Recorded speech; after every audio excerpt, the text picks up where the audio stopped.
Identifying negative thoughts, falling into a thinking trap. As you will have seen in the cycle of anxiety video, our thoughts, feelings, behaviours and physical sensations all impact each other and can cause us to get caught in a cycle of anxiety. If you haven't seen these other videos, they're worth checking out before carrying on with this video. Now that you're up to speed with the cycle of anxiety, we're going to talk about what keeps the cycle going. It's important to learn about what keeps the cycle going, as we can then figure out ways to break the cycle. In this video, we're going to focus on the thoughts section of the cycle and how negative thinking can maintain our feelings of anxiety. The intrusive negative thoughts that often come with anxiety can be quite overwhelming and might make you feel helpless or constantly on edge.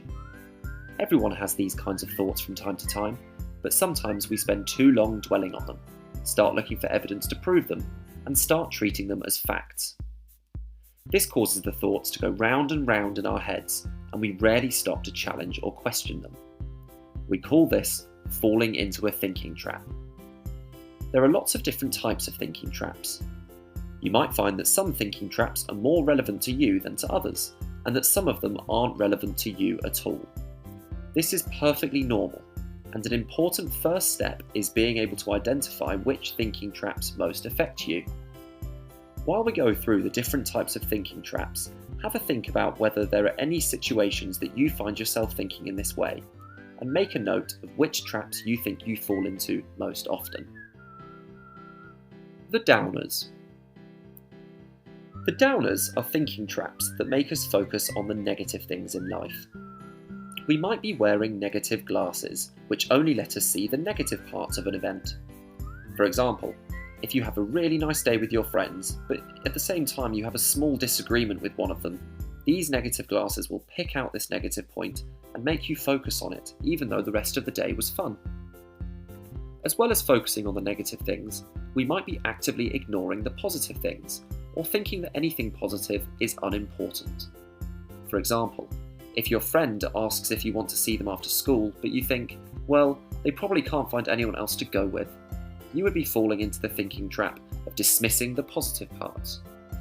Can you think of a time that you focused on the negative a bit too much? Blowing things up. This set of thinking traps makes us think that our problems are much bigger than they actually are. We might be using all or nothing thinking, where everything is black or white, or boiling hot or freezing cold. There's never any in between.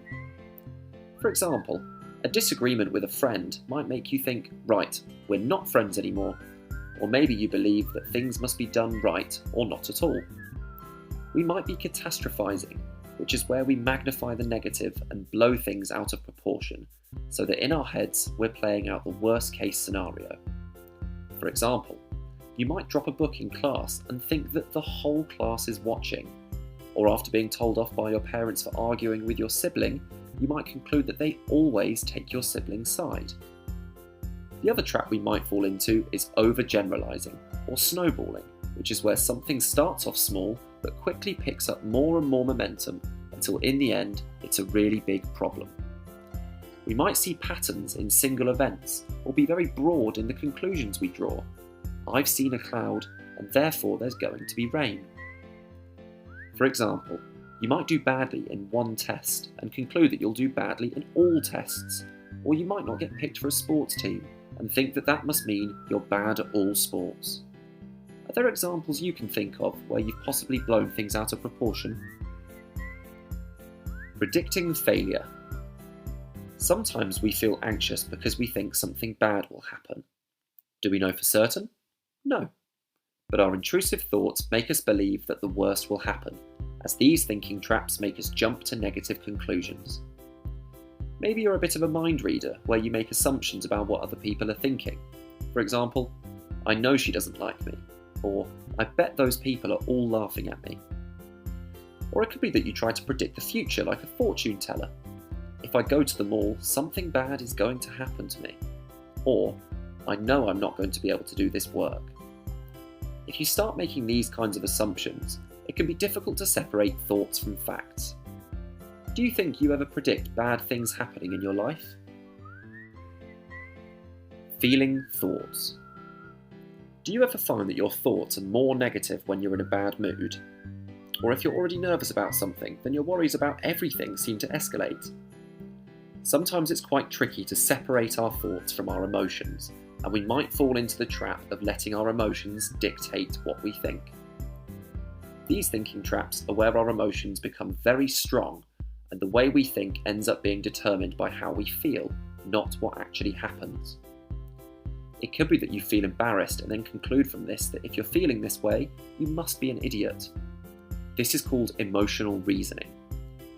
You might also start giving yourself negative labels like, I'm just a loser, I'm just hopeless, or I'm rubbish. Thoughts like this will keep that negative cycle of anxiety going. How often do you find your thoughts being influenced by how you're feeling at the time? Have you ever given yourself a negative label because of how you feel? Setting yourself up to fail. The phrase, I'm a perfectionist, is a common phrase for children and adults alike, but sometimes being a perfectionist might not be very helpful. We might set our targets too high and then rarely seem to achieve them. This means we're setting ourselves up to fail, and we then become more and more aware of the failings. You might be falling into this thinking trap if you're starting thoughts with phrases like, I should, I must, I shouldn't, or I can't, as these kinds of thoughts set impossible standards which we can't achieve. Are these kinds of phrases things you think to yourself regularly? Blame me. The final thinking trap we might experience is where we feel responsible for negative things that happen, even though we have no control over them. We think that everything that goes wrong is our fault. For example, if a bus breaks down just after you get on it, you might think it must be your fault, when actually it's highly likely to just be a coincidence.